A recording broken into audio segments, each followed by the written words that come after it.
But back to Kelenic, just to wrap it up, unless you want to keep going on with it. I think this is a really good thing for him. The Braves are a great organization.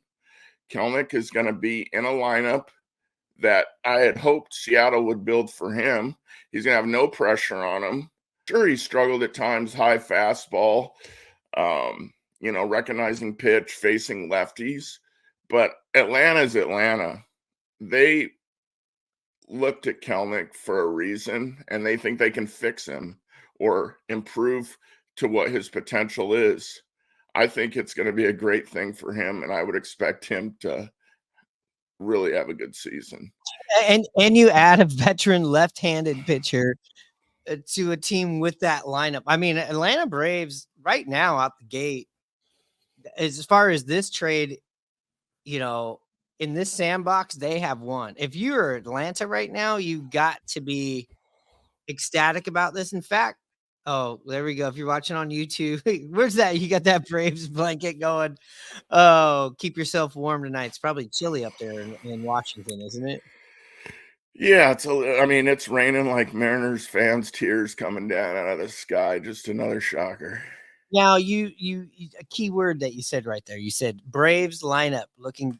So as you were going on there, I pulled up the fan graphs. They already updated it. They already have Jarred Kelenic starting.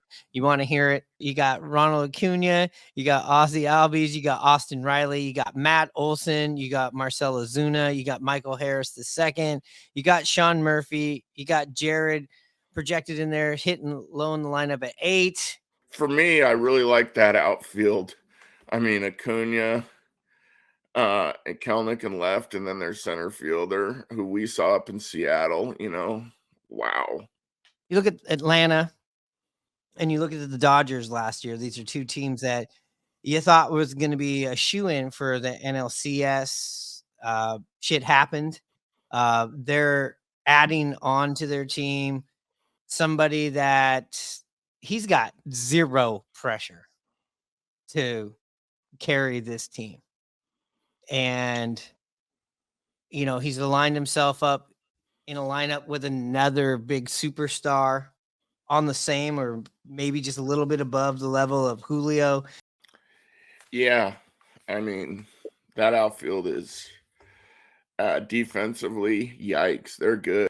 Acuna, yeah, you mentioned Harris. Yeah, rookie of the year, young player.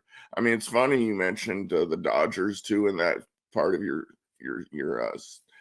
talk there. I mean, they were in on Kelenic last year, or it was rumored that they inquired about him. So it's just interesting that these two quality franchises are asking about JK. And is this going to be something that comes back and bites the Mariners as far as what he turns into? But he would have never reached, in my opinion, his potential with the Mariners as what he probably will with the Braves.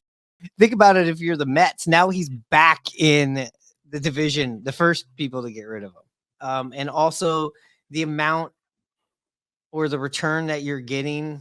I know that we're being fortune tellers of going, this wasn't a great trade. We didn't win this trade, but it's hard to see that. I know it's an instant reaction, but I mean, this to me just seems like, hey, we just, as an organization, want to cut ties with Jarred Kelenic. And at the same time, I'm not sitting here and going like, he was the chosen one. The chosen one is Julio.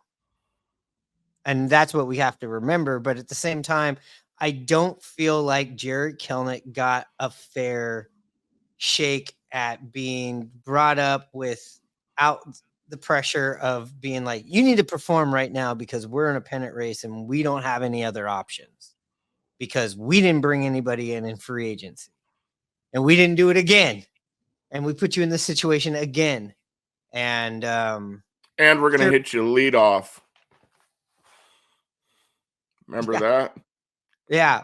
But I do feel like if he was brought up a different way, if he was in a different organization where he didn't have as much pressure on him to be like, hey, we're putting the team on your back. You're going to save us. And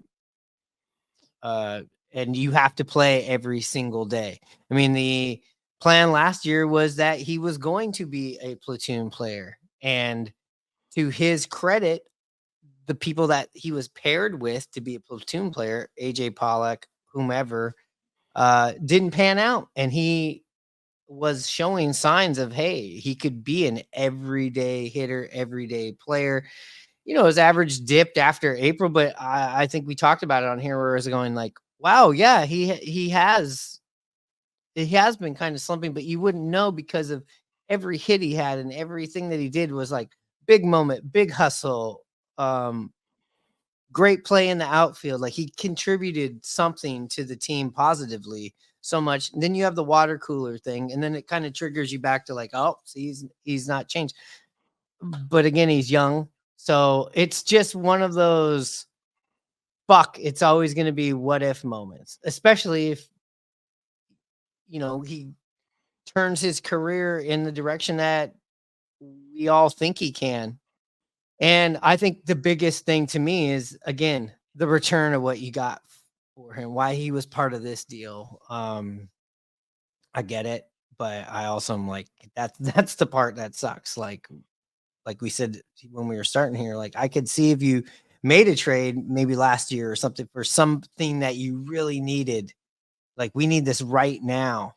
And, getting somebody who hasn't played in the major leagues and somebody with like, the pedigree of the other guy, you're like, it doesn't feel good. And I do feel like no matter what where the Mariners go from this, when you isolate this just to right now, unless one of these pitchers just turns into like the holy fucking god of pitching, I feel like Atlanta definitely for where they're at, definitely this is a good trade for the Atlanta Braves all around.